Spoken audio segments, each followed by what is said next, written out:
has a finger and suddenly became a butterfly. He described a whole sequence of events that took place for the caterpillar to become a butterfly. Oftentimes, as human beings, we would never become the butterfly with the way that we approach life. We would come to some point early on in that process of the caterpillar becoming a butterfly, and at some point early on in that process, we would say, I'm just no good at this. I know other people, I know other caterpillars have gone on to become butterflies, and I've seen them. They're beautiful and they're all different colors and everything. But I'm just no good at this becoming a butterfly thing. I got to find something else to do. I got to go become something else. Because I tried to become a butterfly, and there was all these things happening. I started to liquefy, and all these things happened. It was really uncomfortable, and I'm just no good at it. I'm just no good at it. And we would be discounting that this is the process to become a butterfly. This is the sequence of events to become a butterfly. It's not totally comfortable for a caterpillar to transform into a butterfly. It is also not completely comfortable for you to transform into the greater yet to be that is calling you, that new vision you have for yourself of a new career, a new relationship, a new endeavor. It's not totally comfortable.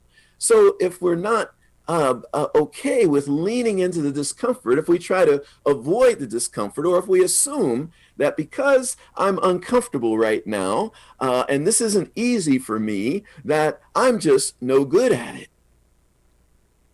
then we miss out on the process of unfolding and transforming into that beautiful being that is wanting that greater yet to be, that is wanting to be yours. You've already had the divine idea. You've already had the divine idea that this is calling me, something is calling me into something greater. But then when the discomfort comes, we want to avoid it sometimes, or we assume, well, I'm just no good at this. I can't tell you how many times people have told me when it comes to meditation. They say, I've tried to meditate. I'm just no good at it. I mean, I sit down, my thoughts start racing, my body's all agitated, I can't sit still. And it's like, guess what? That's your life right now. That's your life right now. That didn't happen when you sat down to meditate. Your life right now is you're very agitated, you can't sit still, and you can't focus. That's your life now. So when you sit down to meditate, don't say, I'm no good at this. When you sit down to meditate, say, oh, look how my life is. This meditation is really going to help me to get more clear, to become more aware of where I am in my life. It's going to give me self-awareness. Don't say, oh, I'm no good at this. Remember the caterpillar and all that the caterpillar went through to become that butterfly. When I was in graduate school at MIT, they had this thing called the Distinguished Speaker Series. And the Distinguished Speaker Series was just like it sounds. They would get some really high-profile person and bring them to the campus, and they would give a talk to the business school that I was in. And one of my fellow students would introduce the person. And every time I saw someone do that, I said, wow, that's really cool. I would love to be the person who gets up and introduces the distinguished speaker. And so one day I got up the courage to ask the person in charge of that at the school, I would love to do that. Whenever there's an opportunity, let me know.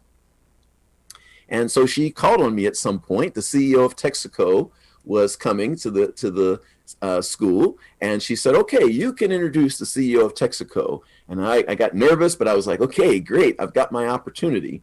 And so there it was, and the woman was coaching me and guiding me in preparing, and she said, whatever you do, don't try to memorize what you're going to say. Whatever you do, write it all down. And so I took note of that, and then I summarily dismissed it. I said, because I prepared and I prepared and I prepared.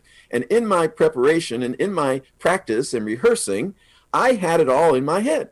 I had the whole thing I was going to say in my head. So I was like, okay, I'm good to go.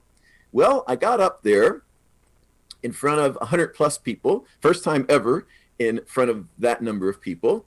And everything that was in my head, other than that this man's name and that he was the CEO of Texaco, other than that, everything else I was going to say about him, whoosh, gone. And what I didn't realize is what it would feel like, that I had never experienced what it felt like to have 100 plus pairs of eyes on me. So in that moment when I got up, there was all of this discomfort, and it totally threw me off. And I totally basically like blew it. And everyone knew I blew it, so it was very embarrassing. And I blew it basically because I got up there and I said, here he is. I knew his name. I knew his CEO of Texaco, but everything else I said was just platitudes. It was like, he's a wonderful man. He is a great man. He has done great things, but there was no substance to it. And so I totally blew it. And so one could assume from that, I could walk away from that and say, I'm no good at public speaking. That's what I could walk away from there thinking. But really, what that was, when I really look back on it, that was the beginning of my public speaking career.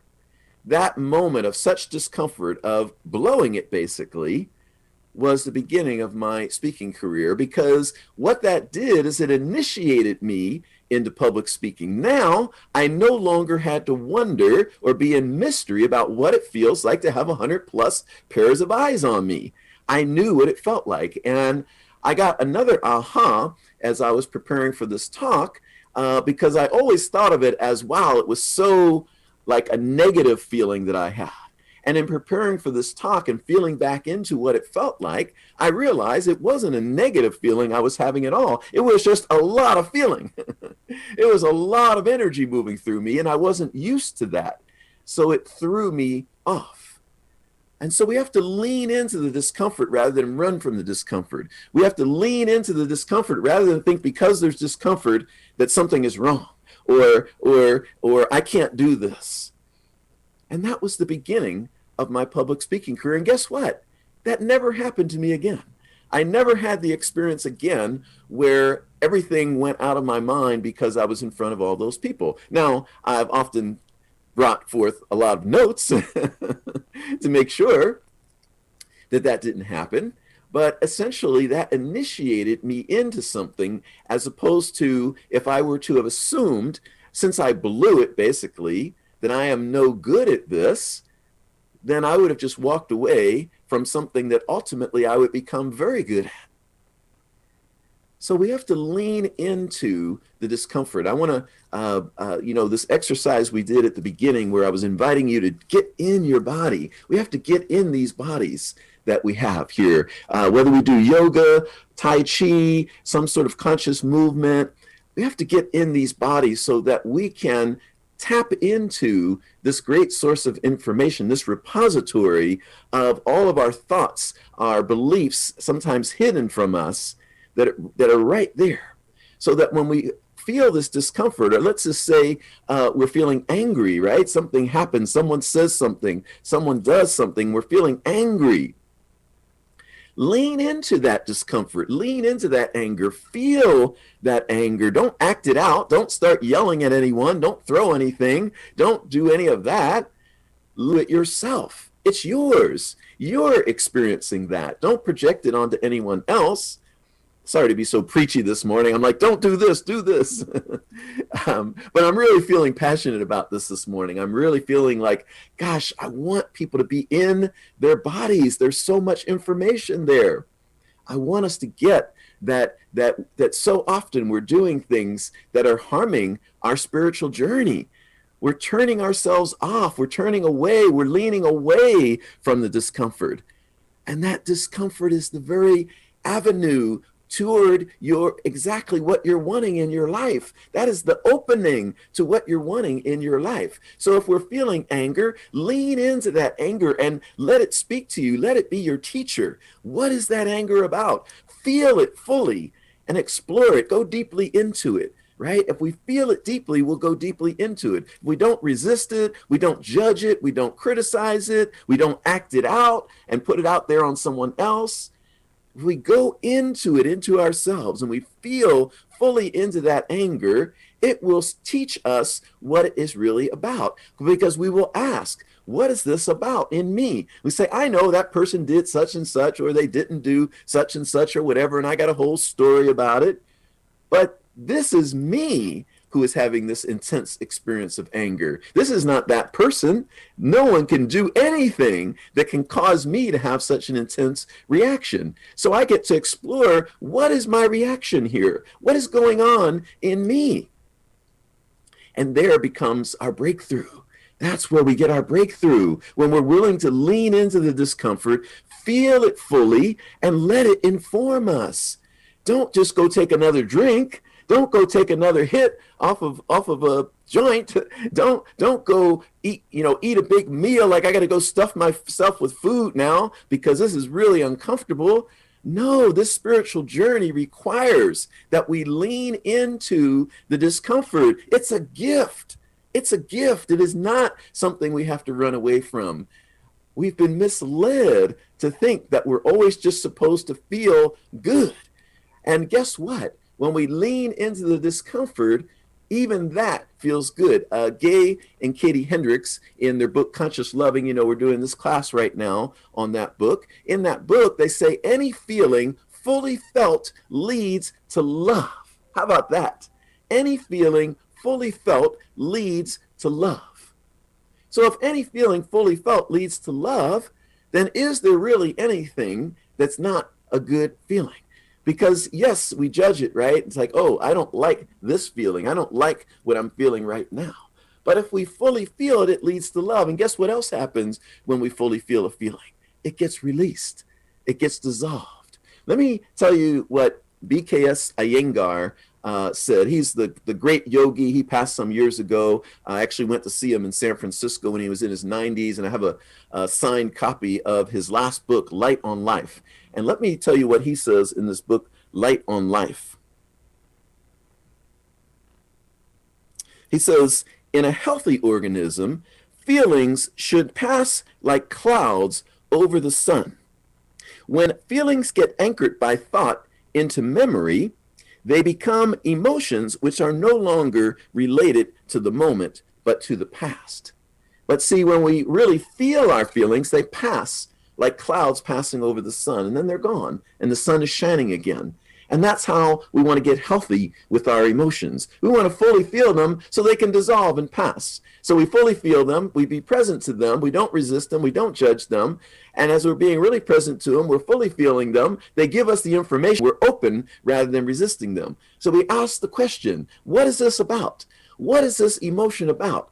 One of the questions Dr. Kathy Ann Lewis years and years and years ago blew my mind when she said this it was a workshop at some conference. She's the longtime minister up at Center for Spiritual Living in Seattle. And she said, ask yourself, what would you need to believe in order to feel what you're feeling right now?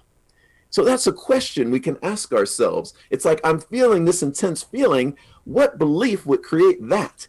How would I have to be looking at myself or looking at life that would cause me to have this particular feeling right now? Or you can simply just, which is my process now, because I'm so in touch with those kinds of things that I can just have a dialogue with it. I can just say, what is that about? And I can begin to peel back the layers of the onion.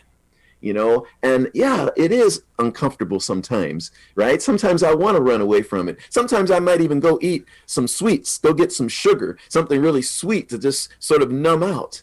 But then ultimately I know, no, that's not going to be the solution. I got to get back in my body. I got to go feel it fully because it's got information for me. It's a gift there for me. It's going to transform